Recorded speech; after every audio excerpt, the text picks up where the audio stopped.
하나님은 여러분들을 사랑하십니다. 예수님 때문에 행복한 삶을 누리시길 바랍니다. 오늘은 어버이 주일로 지킵니다.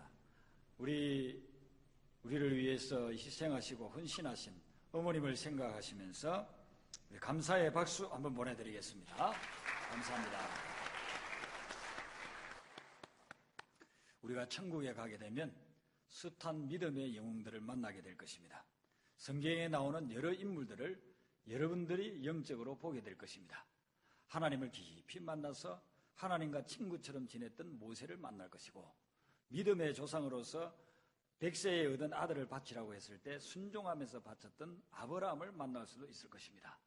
예수님의 육신의 어머니 역할을 했던 마리아도 만나게 될 것이고, 복음을 증거하기 위해서 3개 대륙을 다니면서 복음을 온전히 선포했던 그 사도 바울도 우리는 천국에서 만나게 될 것입니다. 천국에 가면 성경에 있던 궁금하던 그런 인물들을 우리가 다 만나게 될 것입니다.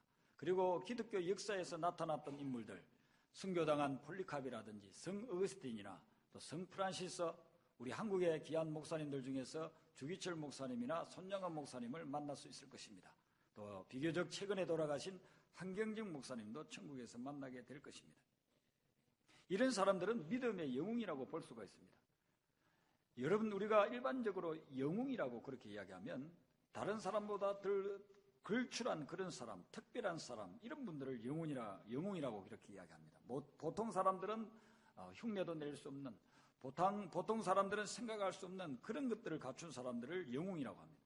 가령 전쟁에서 영웅은 획획한 공을 세운 그런 사람들, 어떻게 하면 패배할 수밖에 없는 그런 상황인데도 불구하고 그걸 승리로 이끌었던 사람들, 이런 사람들을 전쟁 영웅이라고 합니다. 스포츠에서는 영웅들을 그 나라에서 한 번도 금메달을 못 땄는데 처음으로 금메달을 딴 사람, 그런 사람을 영웅이라 하고, 또 올림픽에서 가장 많은 메달을 따게 된 사람들, 이런 사람들을 영웅이라고 합니다. 그런데 천국에서 만나는 믿음의 영웅들은 우리가 알고 있는 대단히 유명한 그런 사람들도 있겠지만, 대부분의 사람들은, 천국에서 만날 수 있는 사람들은 우리가 잘 알지 못하는 사람, 보통 사람들은 알지 못하는 그런 사람들이 천국에 있을 것입니다. 그래서 그들이 천국에까지 왔으니까 믿음의 영웅이긴 한데, 사람들이 제대로 알지를 못하니까 보통 평범한 영웅이라 그렇게 볼 수 있다는 것입니다. 우리 찬송가의 323장 3절에 보면은 종기 영광 모든 권세 주님 홀로 받으소서, 멸시천대 십자가는 제가 지고 가오리다. 이름 없이 빛도 없이 감사하며 승길이다. 이름 없이 빛도 없이 감사하며 승길이다. 그런 구절이 나옵니다. 이름 없이 빛도 없이, 사람들이 알아주는 이름도 없어요. 남에게 드러낼 만한 그런 빛도 없어요. 이름 없이 빛도 없이 감사하면서 섬겼던 사람들, 이런 사람들이 바로 믿음의 평범한 영웅들이라고 그렇게 볼 수 있습니다. 어떤 목사님이 깊이 기도하는 가운데서 천국을 체험하게 됐다고 합니다. 천국에 가가지고 예수님을 만났습니다. 이런 좋은 곳을 보고 다니다가 한 곳을 지나치려고 하는데 거기에 아름다운 집이 세워져 있습니다. 물론 여기에 있는 집처럼 벽돌이나 콘크리트로 세운 그런 집이 아니겠죠. 영적으로 그렇게 집처럼 보였다는 것이죠. 그렇게 아름다운 집을 만들어 놓고, 그리고 거기에서 정말 밝은 빛이 나오더라는 거예요. 그래서 궁금해서 저런 집에는 누가 거할까? 천국에 오더라도 거하는 곳이 여러 곳일 텐데 저렇게 아름답게 만들어 놓고 밝은 빛이 나오는 저런 곳에는 누가 거할까? 예수님께 물었다는 거예요. 예수님, 저 집에는 누가 거하려고 저렇게 만들어 놓으셨어요? 지금은 아무도 없지만 누군가가 와서 머무를 곳이에요. 예수님께 물어보니까 예수님 말씀이, 섬에 가서 평생 동안 복음을 전한 사람이 있는데 그 목사가 이제는 나이가 많고 늙어서 나에게 올 때가 가까웠다. 그 섬에 주민 해봐야 몇십 명밖에 되지 않고 교인들 해봐야 10명 밖에 되지 않는 그 교회를 위해서 평생 섬긴 종인이라. 그래서 궁금해서 물었습니다. 뭐 그분이 특별히 잘한 것이 있어서 이런 좋은 집에 모시려고 합니까? 물었더니만은 예수님 말씀이 그런 거예요. 그가 젊은 시절에 그 섬에 복음을 전하러 갔는데 30대가 되어가지고 이제는 좀 육지로 와서 복음을 전하고 싶었어. 육지에 있는 교회에서 일하고 싶었어. 보따리를 싸가지고 나오려고 하는데 기도를 해보니까 자꾸만 그 섬 주민들이 눈에 밟히는 거예요. 내가 저분들 버리고 만약에 내가 많은 사람들 있는 육지에 가서 복음 전하겠다고 한다면 저분들은 누가 돌보겠느냐. 그래서 다시 짐을 풀었다는 거예요. 그리고 또 몇 년이 지났습니다. 한 40대가 되어져 왔습니다. 이제는 내가 정말 대도시에 가가지고 지금까지의 경험을 그걸 사용해서 큰 교회를 한번 일구어 봐야지. 그런 꿈을 가지고 또 그 섬을 떠나려고 했다는 거예요. 그런데 강단 앞에서 기도하면 하나님이 또 자기 양들을 생각나게 하는 거예요. 내가 만약에 떠나게 되면 이 섬에서 몇 명밖에 남지 않은 이 교인들은 누가 돌보겠느냐. 그렇게 평생 동안 서너 번을 하다가 결국은 이제는 나이도 60이 넘어버리고 더 이상 육지로 나가고 대도시로 나갈 만한 그런 상황도 아니었습니다. 이제는 내가 주님이 부르는 날까지 이 섬에 있는 우리 성도들을 섬기다가 가야 되리라. 평생을 10명 되는 그 성도들 키워놓으면은 애들은 다 육지로 가버리고 학교 간다고 서울로 가버리고 그리고서는 거기에는 사람이 늘질 않아요. 인구 자체가 늘지를 않으니까 교인도 늘지를 않습니다. 근데 거기에서 젊은 시절에 들어와가지고 늙어 죽을 때까지 그곳에서 사역하던 어느 누구도 그 목사님의 이름도 모르고 누가 알아주지도 않는 그분이 앞으로 천국에 오게 되면 그할 곳이 그렇게 아름답게 지어놓은 집이라 하는 것입니다. 이런 분들이 평범한 영웅인 것입니다. 매스컴에 나오는 적도 없어요. 신문에 이름이 나오는 적도 없고 뭐 CT에서 TV에 나오는 그런 경우도 없어요. 무명의 용사라고 볼 수 있습니다. 그런데 예수님은 그분이 너무 귀하다는 거예요. 너무나도 귀하기 때문에 천국에 오면 이렇게 아름다운 곳에 거하게 된다는 거예요. 주님께서 특별하게 천국에서 대우해 주겠다 하더라는 것입니다. 여러분, 오늘 이 본문 말씀에 보면 다윗을 도와가지고 이스라엘을 세웠던 사람들의 명단이 나옵니다. 다 읽지를 못했습니다. 15절부터 47절까지 계속 읽어야 되는데 거기에 보면 명단이 몇 명이 나오느냐 하면 무려 47명이나 나오고 있습니다. 이 사람들은 어떤 사람이냐 하면 11절 중간에 보면 30명의 우두머리라 그랬습니다. 이스라엘을 세우는데 궁극에 헌신한 그런 사람들의 대표적인 명단이 30명인데 그런데 왜 명단이 실제적으로는 47명이 나오느냐 하면 그 30명의 우두머리 중에 나중에 전투하다가 전사자가 생긴다든지 유고가 생길 경우를 대비해가지고 17명을 더 보충으로서 명단을 해놓은 것입니다. 뭐 이 17명도 사실 30명에 들어갈 만한 그런 위대한 인물들입니다. 이런 사람들을 쭉 명단을 해놨는데 여러분들이 한번 댁에 가셔서 47절까지를 나머지 부분도 한번 읽어보세요. 익숙한 사람이 없어요. 여러분들이 신앙생활 웬만큼 하지 않고서 성경을 아주 대단히 많이 연구하지 않고서는 별로 익숙하지가 않아요. 이런 사람도 있었나? 이런 사람도 성경에 있었나? 난 처음 들어보는 것 같네. 이런 분들이 47명의 대부분이라는 것입니다.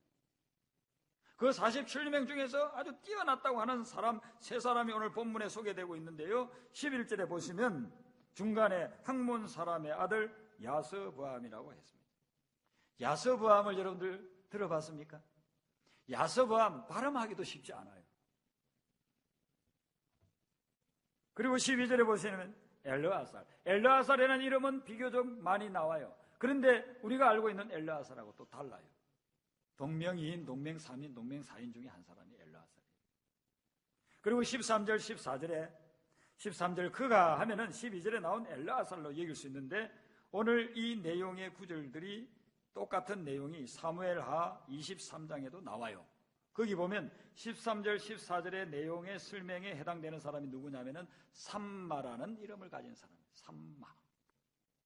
그래서 13절, 14절은 오늘 본문에서는 엘르아살처럼 여겨지지만 실제로는 삼마라는 사람에 대해서 이야기하고 있습니다. 세 사람이 나오고 있는 거예요. 야소부암, 엘르아살, 삼마. 이 세 사람이 나오는데 이 세 사람들 별로 우리가 익숙하지 않아요. 그렇게 많이 들어본 이름들이 아니에요. 그런데 이 사람들이 다윗을 도와가지고 이스라엘을 건국하는데 엄청난 공헌을 했다는 것입니다. 하나님께서 이들을 인정하기 위해서 명단에다가 이렇게 넣어놨다는 것입니다. 영적으로 본다고 한다면요, 생명책에 기록된 인물이라 이렇게 볼 수 있다는 것입니다.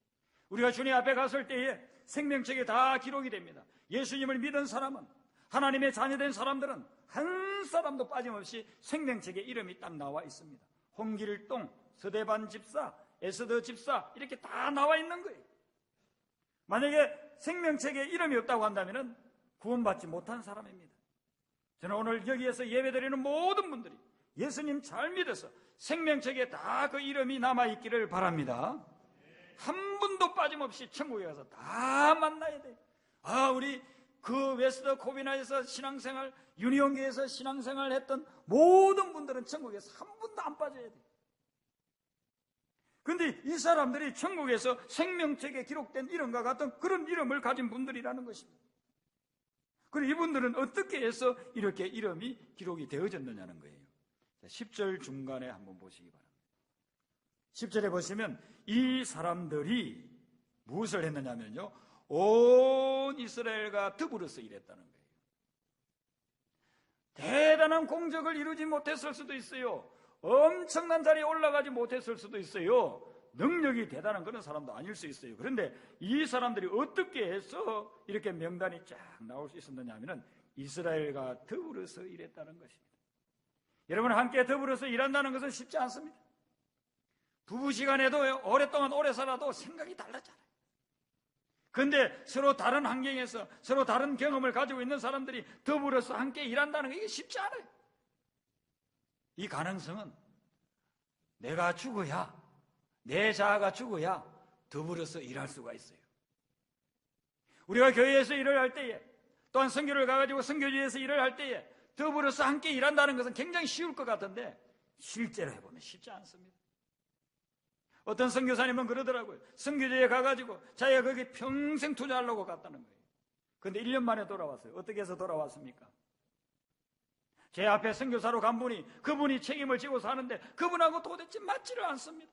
사사건건 부딪힙니다. 도저히 견딜 수 없어가지고 제가 오게 됐습니다. 아프리카의 케냐에 가서 능력 있는 분이, 그런데 하나가 더불어서 일을 못하니까 견딜 수 없더라는 거예요. 그래서 결국은 그분이 아프리카의 모든 사역을 다 정리하고 돌아왔더라고요. 여러분은 어떻습니까? 여러분은 다른 사람과 더불어서 일이 잘 되고 있습니다. 우리 교회 이름이 유니온입니다. 참 좋은 이름입니다. 저는 한국에서 교회를 개척해가지고 이름을 이렇게 만약에 한다고 한다면 하나교회라고 하려고 했습니다. 영어로는 유니온이고 한국어로는 하나교회. 하나 되는 게 어딜 가든지 하나 되고 더불어서 함께 할 수 있는 그런 교회. 하나님 나라에 가면 하나님이 어떤 사람을 인정해 주느냐 하면 너는 참 더불어서 사역을 잘 하는구나. 너는 다른 사람과 함께 신앙생활을 잘 하는구나. 주님 나라에는 독불장군은 못 옵니다. 독불장군은 올 수 없어요. 아무리 능력이 있고 재능이 있고 힘이 있고 재주를 부리는 사람이라 한다 할지라도 독불장군은 천국에 없어요. 더불어서 일할 수 있는 사람이, 그 사람이 인정받는, 다른 사람이 몰라주더라도 평범한 영웅에 속한다는 것이죠. 그 다음에는 어떻게 나옵니까? 이스라엘과 더불어 다윗을 힘껏 도와줬다는 것입니다. 자, 하나님이 인정하는 사람들은 어떤 사람이냐 하면 옆에 있는 사람을 도와주는 사람, 나보다 힘든 사람을 도와주는 사람, 도움이 필요한 사람에게 도와주는 사람, 그런 사람들을 하나님은 인정해 준다는 것이죠. 자, 여러분들도 힘들 때에 많은 도움이 필요할 겁니다. 그런데 요즘 여러분 주변에 뭐 대단한 건 아니지만 여러분들의 조그마한 도움이라도 필요로 하는 사람이 누가 있습니까? 그분에게 전화 한 통화 걸어주는 것이 그분에게는 굉장한 도움이 될 수 있어요. 만나서 식사하면서 대화해 주는 것이 굉장한 위로가 될 수도 있습니다. 대단한 일이 아니라 한다 할지라도 그분의 삶을 세워줄 수 있는, 도와줄 수 있는 것. 주님은 이것을, 그 돕는 마음을 가지고 살아가는 그 사람들을 굉장히 중요하게 여겼다는 것입니다. 너희들이 진짜 평범한 영웅이다, 그렇게 이야기합니다. 그리고 마지막 한 가지가 더 나옵니다. 10절 중간에 그를 세워 왕으로 삼았다. 그는 다윗입니다. 다윗을 세워 왕으로 삼았다는 것입니다. 다윗 시대에 이스라엘 백성들의 인구 숫자가 얼마가 됐는지는 정확하게 알 수가 없어요. 많아봐야 200~300만도 안 됐을 겁니다. 조그만 나라였어요. 그럼 한 200만 되었다고 치자고요. 200만 정도면은 중소도시, 한국에서는 중소도시 정도 된다고 보세요. 그런 도시에서 시장이 된다고 생각을 해보세요. 똑똑한 사람이 시장이 될 수 있겠죠. 그러나 이 고대 사회에는요, 싸움 잘하면 왕이 되는 거예요. 100만이나 200만 정도 모이는 데가 있다고 한다면 거기에서 싸움을 제일 잘하는 사람, 칼을 잘 쓴다든지 창을 잘 쓴다든지 아니면은 뭐 활을 잘 쏜다든지 하여튼 싸움을 제일 잘하는 사람이 왕이 되는 거예요. 여러분, 싸움으로 친다고 한다면 다윗이 여기 나오는 47명들하고 붙어가지고 몇 명이나 이길까요? 이길 사람 별로 없을 것입니다. 47명 대단합니다. 싸움의 전문가들입니다. 자기보다 싸움을 해가지고서는 자기보다 못하는 거예요. 자기에게 질 수 있는 사람이 다윗이에요. 그런데 그 다윗을 하나님이 세우는 사람이니까 세워서 왕으로 삼았다는 거예요. 자기를 낮춰가지고 자기를 죽여가지고 그리고서는 하나님이 세우는 사람을 따라서 그 사람을 세워주었다는 것입니다. 하나님 보기에 그게 너무 아름답게 보였다는 것입니다. 그래서 이 사람들의 명단을 다 적게끔 그렇게 했다는 것이죠. 하나님이 세우는 원리는 세상의 원리하고 다릅니다. 나를 죽이고 나를 낮추고 그래서 하나님이 정한 사람들을 세워나가게 될 때에 거기에서 하나님의 역사가 일어나는 것이고 천국의 역사들을 우리는 그런 공동체에서 체험할 수가 있는 것입니다. 오늘 우리가 읽은 본문은 아니지만 39절을 보시면 11장 39절에 보시면 이런 사람이 나와요. 셀렉이라는 사람이 나와요. 그리고 46절에 보시면 이드마라고 하는 사람이 나오고 있습니다. 자, 이 사람들은 어떤 사람이냐 하면 39절에 나오는 셀렉이라는 사람 앞에 이렇게 설명이 되어 있어요. 암몬 사람 셀렉이라. 그리고 이드마라고 하는 사람 46절에 나오는 이 사람 앞에는요, 모압 사람 이드마. 역사적으로 보면 우리가 성경을 조금 이렇게 생각해보면서 한번 여러분들 보십시오. 성경을 보면 이 셀렉이나 이드마라고 하는 사람은 이스라엘 백성이 아니에요. 정통 유대인이 아닙니다. 암몬이나 모압이라고 하는 사람들은 이방인입니다. 유대인들이 생각할 때요, 짐승처럼 생각하는 사람들이에요. 아주 무시하는 사람들입니다. 왜 그러냐면은 역사적으로 보면은 이 암몬이나 모압이라고 하는 사람들은 이스라엘 백성들을 괴롭혔습니다. 모세가 60만을 이끌고서 나와서 가나안으로 가려고 했을 때 그 지름길을 가려고 하면은 모압 지역을 통과해야 돼요. 그런데 모압 지역에서요, 끝까지 허락하지 않습니다. 그리고 이스라엘 백성들을 우상을 섬기게 하고 여자들을 보내가지고 범죄하게 해가지고서는 하나님의 징계를 받게끔 이스라엘 백성들이 멸망하는 쪽으로 계속해서 악한 영향력을 끼쳤던 사람들이 모압이고 암몬인 것입니다. 그런데 여러분, 오늘 이 본문에 나오는 셀렉과 이드마라고 하는 사람은요, 자기 조상들하고는 전혀 다른 길을 걷고 있는 거예요. 자기 조상들은 이스라엘 백성들을 계속해서 괴롭히고 힘들게 만들고 멸망시키는 그런 쪽으로 갔는데 이 사람들은 다윗을 만나고 난 후에 변화가 일어났습니다. 하나님이 사용하는 다윗, 하나님이 세우는 이스라엘, 이 나라를 세우기 위해서 내가 헌신하리라. 우리 아버지는, 우리 할아버지는, 우리 정조 할아버지는, 우리 고조 할아버지는 원수로 지냈지만은 나는 더 이상 원수로 지내지 않으리라. 하나님의 백성과 친구가 되리라. 이런 사람이 바로 셀렉과 이드마였다는 것입니다. 자기에게 다가오는 죄의 유혹들을 다 끊어버렸습니다. 우리 가문이 적이 되었다고 해서 계속해서 적이 되지를 않는 것입니다. 그리고서는 하나님이 인도하는 그 삶으로 나아가서 다윗과 더불어서 나라를 세우는데 건국공신으로서 헌신하게 된 것입니다. 이런 사람들은 어떤 사람이냐면요, 시편 1편에 나오는 그런 사람이에요. 복 있는 사람은 악인의 꾀를 쫓지 아니하며 죄인의 길에 서지 아니하며 오만한 자의 자리에 앉지 않는다. 우리 아버지가 앉았어요. 우리 할아버지가 악의 길을 갔어요. 우리 정조 할아버지가 죄인의 길에 섰어요. 우리 고조 할아버지가 자만한 그런 교만한 길을 갔어요. 그러면 나도 그렇게 가도 되느냐? 아니라는 거예요. 아동교육의 전문가들이 이렇게 연구를 한 것을 보면요, 아버지가 그런 사람이면 80%는 그렇게 따라간다는 거예요. 그런데 20%는 다르게 따라간다는 것입니다. 자, 아버지가 날 그냥 인생 괴롭다고 술 마시고 노름하고 그냥 두들겨 패고 이렇게 살면요, 영락없대요. 10명 중에 8명은요 똑같이 그렇게 한대요. 어릴 때 얻어맞을 때는 아버지처럼 안 살아야 된다고 그렇게 하다가도 자라면요, 결혼해가지고 살면 똑같이 자기 자녀들에게 그렇게 한다는 거예요. 그런데요, 10명 중에 2명은 안 그런다는 거예요. 우리 아버지가 술 마셨으니까 나는 절대로 술을 안 마시리라.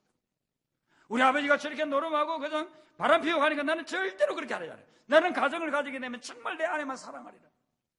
10명 중에 2명은 그렇게 나온다는 거예요. 그럼 우리가 만약에 예수님을 믿게 된다고 한다면 적어도 그거 거꾸로 될 거예요. 예수님을 믿는다고 한다면은 아버지가 비록 잘못됐다 한다 할지라도 80%는 나는 이제 올바르게 살아가리라. 그렇게 될 거예요. 더 우리가 진지하게 주님을 믿고 의지한다고 한다면 90%, 100%까지도 될 수 있겠죠.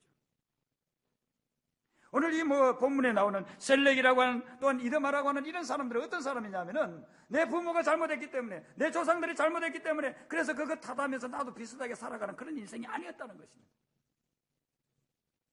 비록 그랬지만은 나는 하나님 보시기에 합당하게 살아가리라. 그래서 그들은 악인의 꾀를 따르지 않았어요. 죄인의 길에 서지 않았어요. 오만한 자의 그런 자리에 앉지 않았어요. 그래서 여호와의 말씀을 늘 묵상하면서 그 말씀 가운데서 거하다 보니까 이 사람들이 절대로 성경에서 이런 위치에 기록될 수 없는 사람이 이스라엘을 세운 건국공신의 명단에 딱 들어가게 되었다는 것입니다.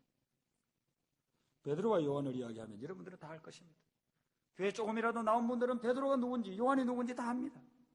베드로는 정말 위대한 사람 아닙니까? 기독교 역사에 있어서 첫째 교황, 천주교에서는 초대 교황으로 따지지 않습니까? 지금 프란시스코 교황이 몇 명의 영적 지도자를, 몇 명의 사람을 영적 지도자로서 그렇게 섬기고 있느냐 하면 이분은 12억이나 되는 사람이 영적 지도자로서 섬기고 있는 거예요. 세상에 12억 되는 인구가 중국 외에는 없지 않습니까? 조그마한 나라들은 수십 개 나라를 합쳐 12억 될까 말까. 그런 어마어마한 사람들에게 영적 지도자로서 추앙받고 있는 사람이 교황이에요. 근데 그 교황들 중에 교황이 베드로 아닙니까? 베드로 하면 다 압니다. 그런데 베드로는 그 당시에는 지금처럼 알아주리라고 생각도 못했어요. 사도행전 4장에 보면 베드로에 대한 기사가 나와요. 사도행전 4장 13절에 이렇게 나옵니다.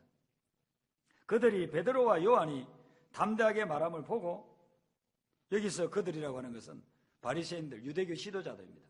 아주 율법에 영통한 그런 사람들입니다. 그런데 이 사람들이 베드로와 요한을 봤을 때 어떻게 보았느냐 하면요, 그들을 본래 학문 없는 범인으로 알았다는 거예요. 세번역에서는 이해하기 쉽게 이렇게 번역하고 있습니다. 본래 배운 것이 없는 보잘것없는 사람인 줄 알았다. 바리새인들에게, 율법의 전문가인 제사장들에게 보이기에는 베드로와 요한이 그 당시에 어땠느냐 하면요, 배운 것이 없는 보잘것없는 그런 사람으로 보였다는 것입니다. 근데 본인들도 그렇게 생각했어요. 베드로, 요한 자기 본인들도 나는 배운 것도 없고 아무것도 없어. 나는 미국 와가지고 공부한 것도 별로 없고, 그렇다고 해가지고 미국에 오래 살았지만 영어도 잘하는 것도 없고, 정말 본인들이 생각해도 스스로가 나는 보잘것없는 존재야. 그렇게 여겨지던 사람들.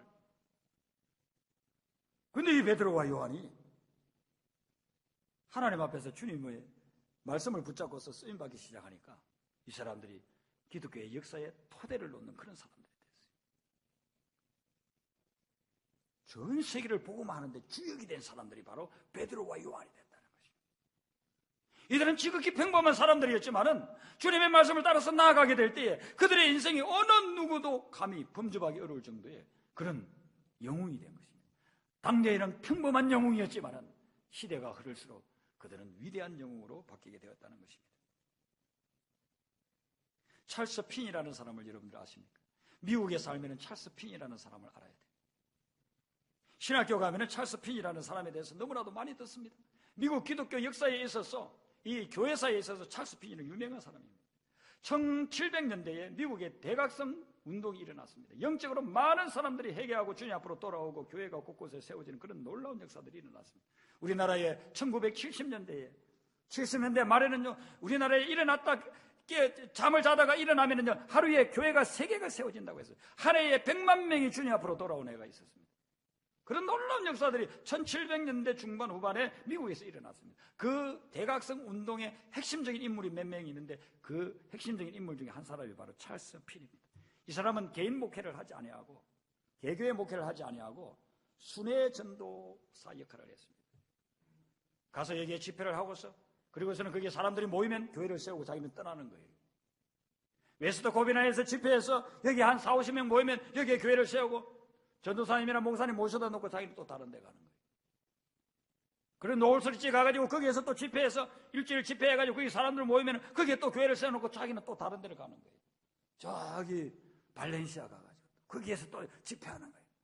그리고 베이커스필드 가고 그다음에 샌프란시스코 가고 이런 식으로 전 미국의 도시들을 다니면서 순회 전도를 했던 사람이 바로 찰스 피니. 찰스 피니는요, 우리가 신학교 조금만 들어가면 다 알게 돼. 유명한 분이에요. 근데 이분하고 동력을 했던 분이 있는데 데니엘 넷이라는 분이 있어요. 이분은 잘 모릅니다. 저는 신학교 다닐 때까지도, 신학교 졸업할 때까지도 데니엘 넷이가 누군지 몰랐습니다. 근데 그 이후에 어느 글을 읽는데 데니엘 넷이라는 하는 사람이 상당히 중요한 사람이더라고요. 이 사람은 어떤 사람이냐면은 원래 뉴욕 북부에서 목회를 하던 사람이었어요. 근데 찰스 피니의 집회에 참석하고 그 말씀을 듣는 가운데서 하나님이 이 찰스 피니를 이 시대의 미국을 위해서 사용하시는구나. 내가 이 찰스 피니를 위해서 무언가를 해야 되겠다. 그래서 그가 48세 되던 나이에 결심을 했습니다. 찰스 피니를 위해서 중보 기도자의 사역을 감당하리라. 그래서 찰스 피니가 클레몬에서 집회를 한다고 한다면 클레몬에 3, 4주 전에 가가지고 집을 얻고 이제 모텔을 하나 얻어가지고 거기에서요 3, 4주 동안에 그 집회를 위해서 기도하는 거예요. 때로는 또 금식하면서 기도하는 거예요. 이분이 그런 기도를 통해 가지고 찰스 피니의 집회마다 놀라운 역사들이 일어나고 많은 사람들이 돌아왔어요. 이분이 그렇게 하기를 8년을 했습니다. 그리고 56세 되던 해에 하나님의 부름을 받아서 세상을 떠나게 됐습니다. 그 이후에 어떤 일이 일어났느냐 하면요, 찰스 피니가 4개월 정도만 순회 전도사 역할을 하다가 그 다음에 더 이상 못하겠다 해가지고 중단을 했습니다. 그리고 뉴욕에 있는 한 교회에 청빙받아서 은퇴할 때까지 그곳에서 한 교회만 섬기다가 갔습니다. 그래서 교회사들은 어떻게 이야기하느냐 하면은 찰스 피니로서 그 사역을 감당할 수 있었던 것은 이 데니엘 넷이라고 하는 이름 없는 사람이 끊임없이 중보기도를 해주었기 때문에 가능했다는 것입니다. 그가 죽고 난 후에 4개월도 안 돼서 그 순회 전도를 갖다 다 클로즈 시키고 말았다는 것이죠. 우리가 하나님 나라에 가보면은요, 정말 우리가 보고 우리가 생각하고 하는 것하고 다른 경우가 참 많을 것입니다. 제가 지난번 엊그저께 새벽 기도 때도 이야기했지만 하나님 나라 가보면 그렇다는 거예요. 80년대에 한국에서 아주 자주 이야기됐던 그런 우화 같은 이야기예요. 하나님 나라에 가면 3번 놀란다는 거예요. 하나님 나라에 가보니까 전혀 와 있을 것 같지 않은 사람이 와 있더라는 거예요. 저 사람은 하늘나라 오리라고 생각지도 못한 사람이 와 있더라는 거예요. 그래서 놀란다는 거예요. 두 번째는요, 그분은 분명히 와 있을 거야 생각하고 갔는데 아무리 찾아봐도 없더라는 거예요. 그래서 두 번째 놀란다는 거예요. 심지어 여러분들 이야기를 하는 것보다 제 이야기라서 문병용 목사 하늘나라에 있으리라 생각했는데 만날 고함 지르고 막 열심히 믿는 것처럼 해서 하늘나라 반드시 있으리라 생각했는데 가보니까 하늘나라 없더라는 거예요. 논리 자빠지지 않겠습니까? 뭐 새벽마다 2시간 3시간 기도한다 사고 뭐 성도들에게 기도 안 한다고 만날 혼쭐이나 내고 목소리를 뭐 크게 해가지고 사람 잡아 먹을 듯이 하고 말이에요. 예수는 혼자 다 믿는 것처럼 그렇게 하더니만 없더라 이거 없더라. 전국 가보니까 없더라 이거. 얼마나 충격이겠어요. 그 두 번째 그렇게 놀란다는 거예요. 근데 저는 가 있을 거예요. 염려하지 마세요. 세 번째는요, 나 같은 죄인도 예수 믿고 구원받아 천국에 와 있는 것을 보면서 놀란다는 거예요. 1980년대 90년대 한국교회에 이런 이야기들이 많이 나돌았어요. 여러분 여기 메시지가 있지 않겠습니까? 우리의 기준하고 하나님의 기준이 다르다는 거예요. 우리는 그 멋진 사역을 하신 분, 대단한 일을 하신 분, 그 이름이 많이 나 있는 분, 그런 분들만이 천국에 와 있으리라 생각하지만 실제로 천국에는요 평범한 믿음의 영웅들이 다 와 있다는 거예요. 99%는 알지도 못하는 사람들, 들어보지도 못한 사람들, 그런 사람들이 와 있다는 거예요.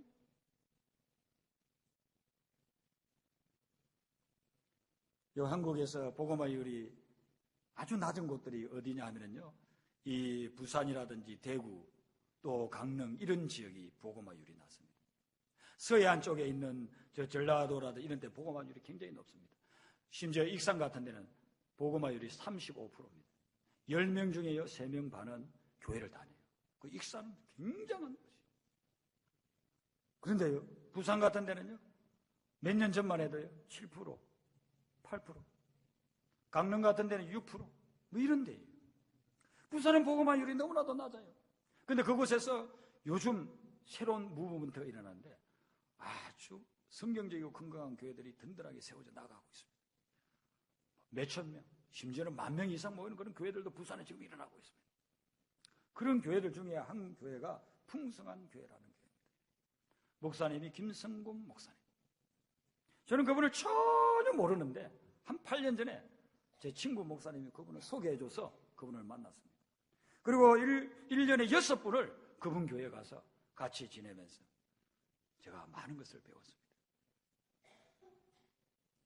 근데 이분은 원래 부모님들도 신앙생활 잘하시고 조부모님들도 신앙생활 잘하시는 분들이었습니다.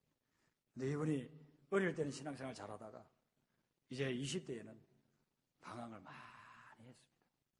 교회를 나가지 않고 예배 드리지 않고 교회와는 발을 끊었습니다. 그러다가 30대에 다시 예수님을 만나게 되어져서 신학 공부해가지고 30대 중반에 목사 안수를 받았습니다. 이 목사 안수를 받을 때에 그날 저녁에 그 어머니가 부르더랍니다. 김 목사, 나하고 좀 이야기해. 그럼 목사 안수를 받은 날이니까요, 정말 중요한 날 아닙니까? 그렇게 이 어머니가 기다려서 이제 이야기를 하는 거예요. 그 이야기 내용이 뭐냐면, 이 어머니는 원래 이 일본에서 살았어요. 어린 시절을. 그리고서는 해방되어서 한국에 오니까 한국말도 제대로 못했어요. 그리고 이제 아이를 낳아서 키우게 되는데, 저 김해에 가면은 무척산이라고 하는 산이 있습니다.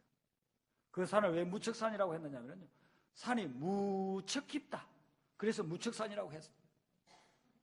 그리고 그 무척산에 예수 믿는 사람들이 기도원을 세웠는데요, 일본군이 못 들어오게끔 산 깊숙이 산에서 3시간, 4시간 들어가야만 될 수 있는 그런 자리에다가 잡아가지고 기도원을 세웠습니다. 그 기도원이 유명합니다. 김해의 무척산 기도원 아주 유명합니다. 그 기도원을 세워놓고 그곳에 찾아오는 사람들이 이제 또 있습니다. 특별 기도할 때 거기 와서 기도를 합니다. 근데 이분이 이제 그러는 거예요. 그 김성곤 목사를 안수받은 날, 김 목사, 내가 김 목사 가졌을 때에 만삭이 되었을 때에 특별히 기도하기 위해서, 내가 김 목사를 위해서 특별히 기도하기 위해서 그 김해 무척산에 들어간다.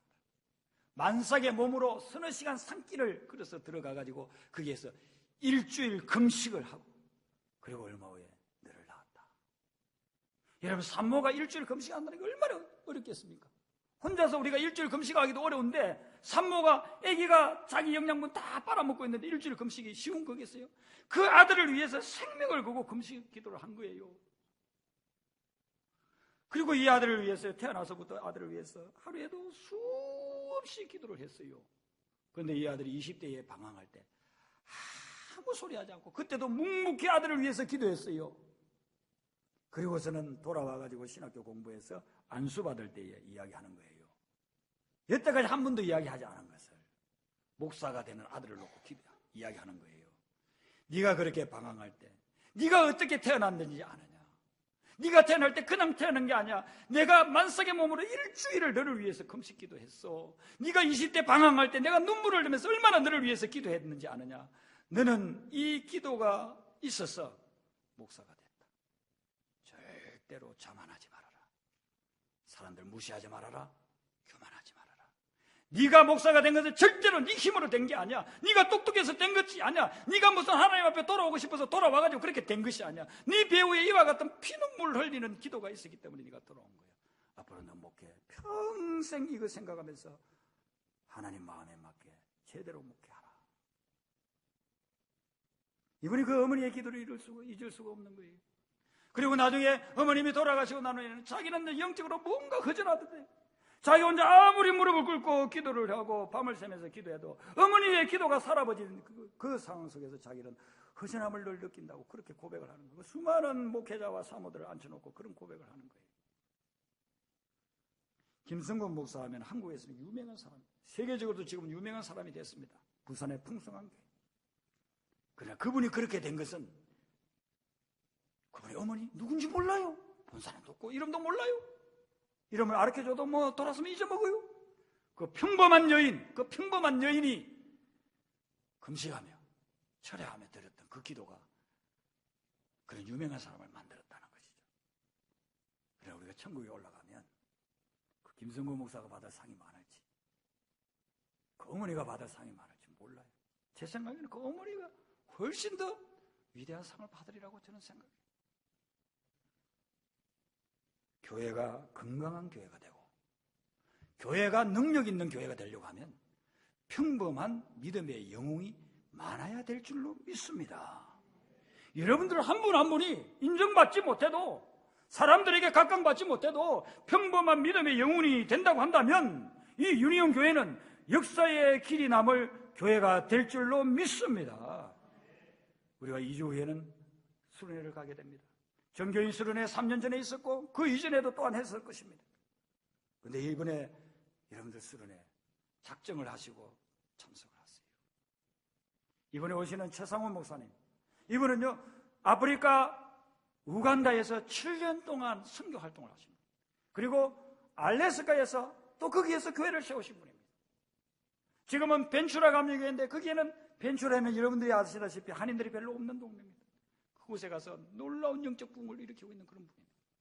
우리가 쉽게 이렇게 만나기 어려운 분입니다. 저는 그분을 한 번도 만나본 적도 없고 그분과 대화를 나눠본 적도 없습니다.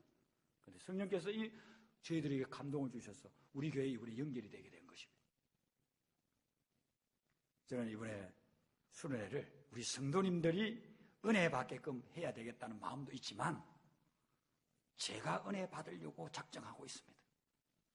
그런 분이라고 한다면 정말 제가 은혜 받을 것 같아요. 여러분들 개인적으로 메모리데이를 연후에 아마 이렇게 저렇게 약속해 둔 분들 계실 것입니다. 그런데 메모리얼 데이는 매년마다 오는 거고 우리 지금 수련회는 3년에 한 번 지금 해요.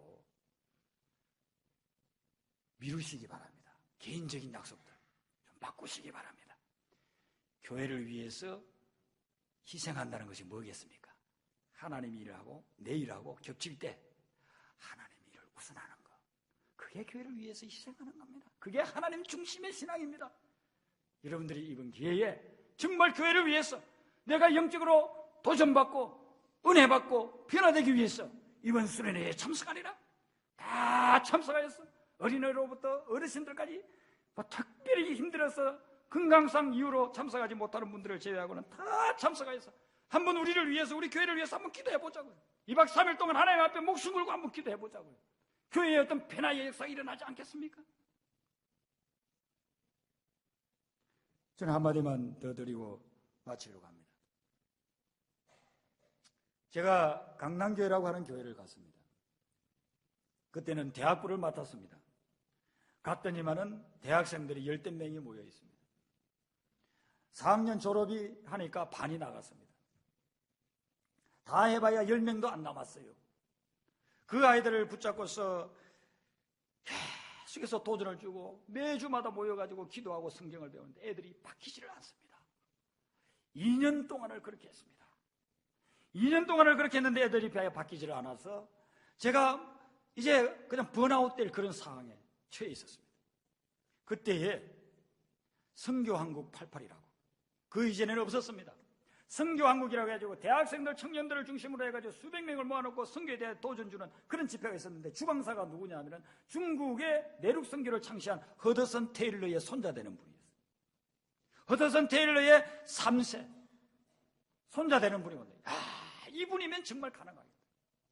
그래서 제가 대학부 아이들 모아놓고 이번에 우리 이 수련회 참석, 이 수련회 진짜 중요하다. 이번에 참석하면 놀라운 역사가 일어날 거다. 그렇게 해서 아이들을 데려가는데 6명. 저까지 7명이 갔습니다. 그런데 이 애들이요, 강남 쪽에서 놀자 팔이니까 참석을 하는데 중간에 자꾸 빠져나가고 하는 거예요. 한번 빠져나가면 다시 끌어와가지고 참석하라고. 그 애들 앞자리에 앉혀놓고 저는요, 왼쪽 뒷자리에 앉아가지고요, 집회에 참석하는데 시간마다 통역을 통해서 들려오는 그 말씀을 통해서 눈물, 콧물 흘렸어요. 애들 변화시키려고 데려갔는데 제가 변화받았어요. 제가 은혜를 받았어요.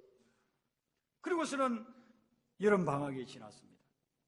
9월달이 되는데요, 9월, 10월, 11월, 12월 4개월 동안 10몇 명 모이는 이 아이들, 1년 가도 한두 명 전도해 올까 말까 한 아이들에게 무려요 50명이나 등록을 한 거예요. 대학부에만 50명이 등록을 한 거예요. 그때부터 대학부에 놀라운 역사가 일어나는 거예요. 매년 출석 인원이 배가가 되는 거예요. 10몇 명 모이다가 그 다음에는 20몇 명이 모이고 그 다음에는 40몇 명이, 그 다음에는 80몇 명이 모이고 막 올라가는 거예요. 그러다가 제가 1991년도에 여기에 유학을 와서 그 일을 떠나게 됐습니다. 그때 신앙생활을 했던 아이들이 지금 목사가 되고 선교사가 되고 아프리카에 가 있고 동남아에 가 있고 사모가 돼가지고 교회를 개척하고, 제가 한국에 나가면 연락이 오는 거예요. 여러분, 변화의 타이밍이 있다는 것입니다. 변화의 타이밍을 놓치면 평범한 영웅이 못 된다는 거예요. 여러분, 이분이 기회입니다. 기회는 찬스다. 잡아라 하는 것입니다. 하나님의 음성 듣고 이번에 여러분들이 영적인 기회 잡아서 하나님께 온전히 쓰임받게 되는 그런 귀한 역사가 되시기를 주님의 이름으로 축원합니다. 기도하시겠습니다. 하나님, 저희들이 예수님 믿고 구원받게 하시고 하나님의 자녀되게 하시고 천국 백성 삼아주시니 감사합니다. 하나님, 저희들이 뛰어난 것도 없고 걸출한 것도 없고 대단한 것도 없지만 하나님 나라의 일꾼으로 삼아주시니 감사합니다. 사람들이 알아주지 않더라도 이 믿음의 길을 끝까지 걸어가는 평범한 영웅들이 되게 하여 주시옵소서. 이번에 하나님께서 특별히 예비하신 수레를 통해서 오시는 강사님을 통해서 우리 각자에게 하늘문이 열리게 하여 주시고 이전에 깨닫지 못한 깊은 진리, 영성의 세계를 깨닫고 체험하는 저희들 되게 하여 주시옵소서. 예수님 이름으로 기도드리옵나이다. 아멘. 오늘 우리 교회 예배에 함께 하신 모든 성도님들을 환영합니다. 우리 앞뒤 좌우 함께 인사하실 때에 주님 함께 이렇게 함께 인사하겠습니다.